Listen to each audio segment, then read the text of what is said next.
Assalamualaikum warahmatullahi wabarakatuh. Hamdan wa syukurillah. Sholatan wa salaman ala rasulillah. Wala hawla wala quwata illa billah ma ba'du. Pemirsa yang berbahagia, pada pertemuan kali ini saya akan mencoba menyuguhkan sebuah video materi ajar sebagai bahan pembelajaran bagi siswa-siswi kita, terutama bagi siswa kelas 12 di berbagai jurusan. Pada bab 7 pendidikan agama Islam dan budi pekerti, terdapat materi pernikahan berdasarkan syariat Islam. Nah, untuk itu mari kita sama-sama simak video materi ajar berikut ini. Baik pemirsa yang berbahagia, pada materi pendidikan agama Islam dan budi pekerti kelas 12 di bab 7 terdapat materi tentang pernikahan berdasarkan syariat Islam.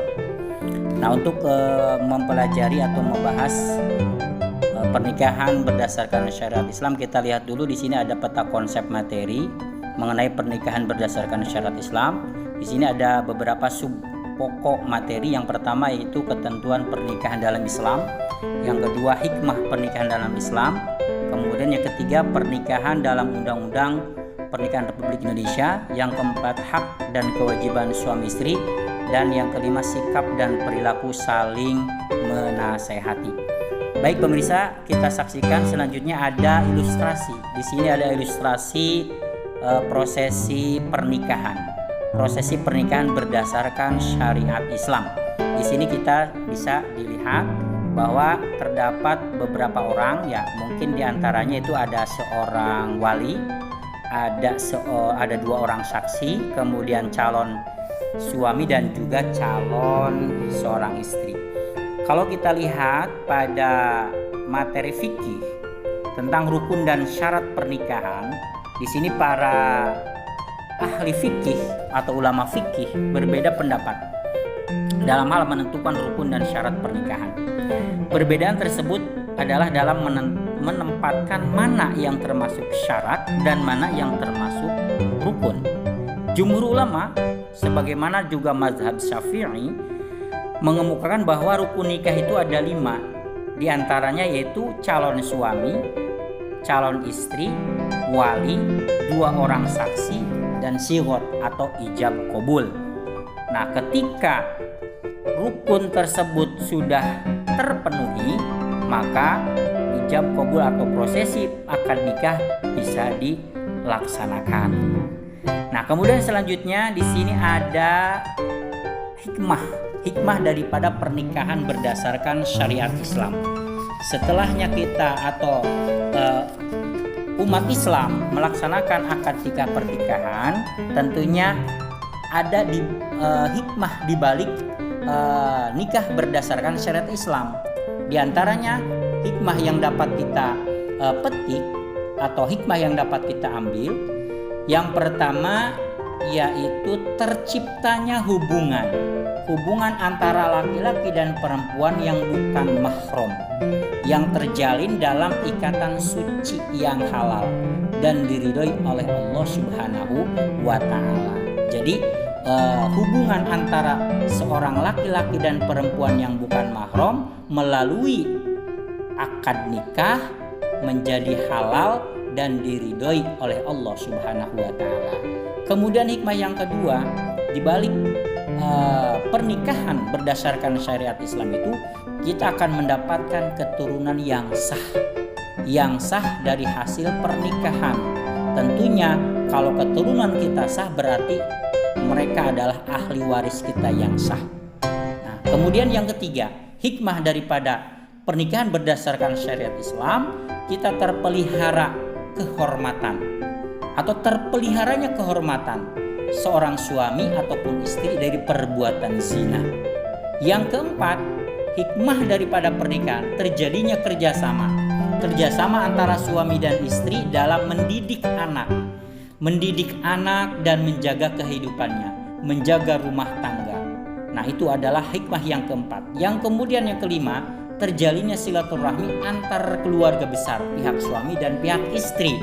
Kedua belah pihak keluarga yang berbeda tentunya baik dari segi budayanya, sifatnya, kebiasaannya. Dengan adanya jalinan pernikahan, kita akan saling mengenal, bisa bersilaturahmi dan hidup bersama menjadi saudara. Baik pemirsa, yang selanjutnya kita perhatikan, di sini ada ayat Al-Qur'an tentang pernikahan. Terdapat di dalam surat Az-Zariyat ayat 49, Allah Subhanahu wa taala berfirman, "A'udzubillahi minasyaitonir rajim, wa min kulli syai'in khalaqna zawjaini la'allakum tadhakkarun." Artinya, dan segala sesuatu kami ciptakan berpasang-pasangan agar kamu mengingat kebesaran Allah Subhanahu wa taala. Kemudian firman Allah yang kedua terdapat dalam surat An-Nahl ayat 72. A'udzubillahi minasyaitonir rajim. Wallahu ja'ala lakum min anfusikum azwajan wa ja'ala lakum min azwajikum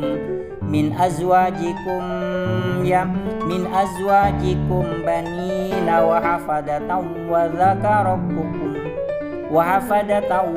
wa razaqakum minat thayyibat afabil batil yu'minuna bi ni'matillahi hum yakfurun. Dan Allah menjadikan bagimu pasangan atau suami atau istri dari jenis kamu sendiri, dan menjadikan anak dan cucu bagimu dari pasanganmu, serta memberimu rezeki dari yang baik. Mengapa mereka beriman kepada yang batil dan mengingkari nikmat Allah? Nah, dari kedua ayat ini jelas bahwa Allah Subhanahu wa taala telah menciptakan makhluk untuk menjadi pasangan kita dari jenis kita. Artinya kita bisa menikah dengan manusia lagi.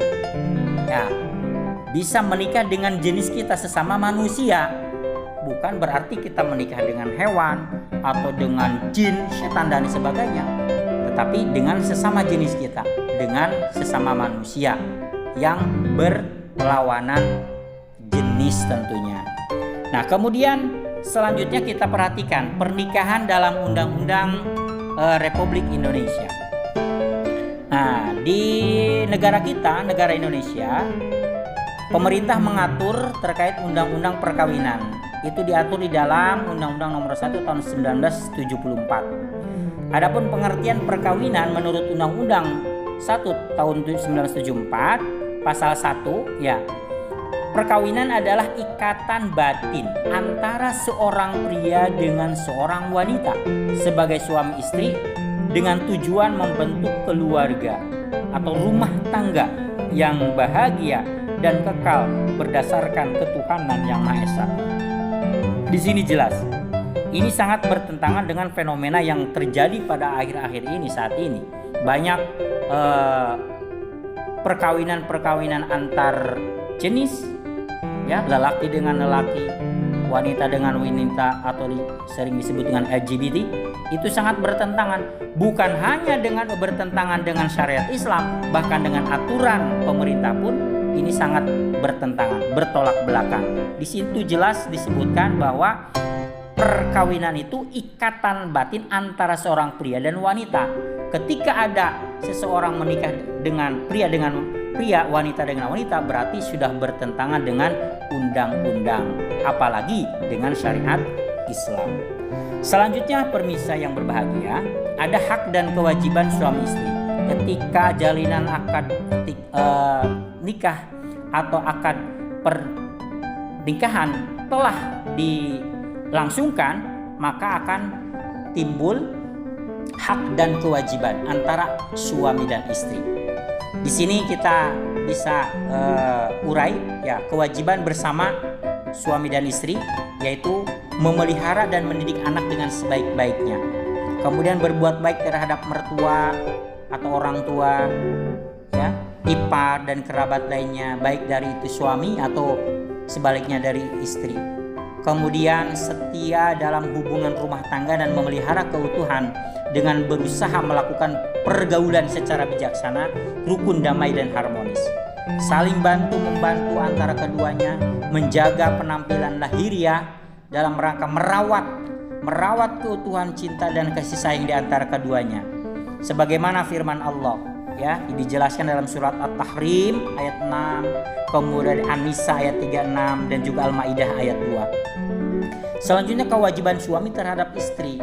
Kewajiban suami yaitu menjadi pemimpin, menjadi imam, memelihara dan membimbing keluarga lahir dan batin, serta menjaga dan bertanggung jawab atas kesejahteraan keluarganya. Hal ini dijelaskan dalam firman Allah surat At-Tahrim ayat 6. Kemudian memberi nafkah.